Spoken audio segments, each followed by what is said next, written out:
Answer সদস্যদের পর এবার নানা দাবিতে রাস্তায় নেমেছেন পায়ে চালিত রিকশা চালকরা।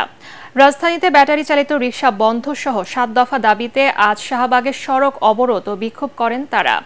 তাদের অভিযোগ, ব্যাটারি ও মোটরযানের কারণে প্রকৃত রিকশাওয়ালারা পথে বসেছে। আগামী ৩ দিনের মধ্যে দাবি না মানলে বড় পরিসরে আন্দোলনের হুমকি দেন পায়ে চালিত রিকশা চালকরা। ইমদাদুল্লাহ বাবুর রিপোর্ট।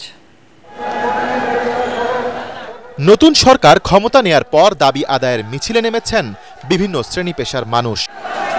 এবার এতে যুক্ত হলেন পায়ে চালিত রিকশা চালকরা। ঢাকার যত প্যাডেল চালিত রিকশা চালক আছেন তারা কিন্তু সবাই জড়ো হন এই শাহবাগ মোড়ে।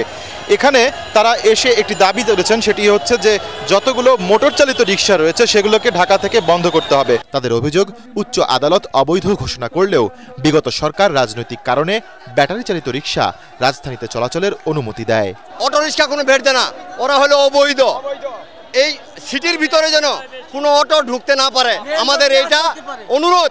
সরকার ট্যাক্স দেয়, প্রত্যেক মাসে মাসে আমাদের কার্ড আছে, সিটি কাগজপাতি আছে, আমরা দেয়, আর ওদের তো কিছু নাই। দেশের মানুষ যখন এদেশে কোনো অবৈধ সরকারকে এদেশে থাকতে দেয় নাই, তাহলে অবৈধ কোনো যানবাহন এ দেশে থাকবে না। শুধু তাই নয়, মোটর চালিত রিকশা এবং পায়ে চালিত রিকশার মধ্যে ভাড়া নিয়ে আয় বৈষম্য তৈরি হয়েছে বলেও অভিযোগ করেন আন্দোলনকারীরা। অটো গাড়ি মনে করেন 40 টাকার ভাড়া 10 টাকা জায়গা আমরা পাই না, সারাদিন রোডে বসে থাকি।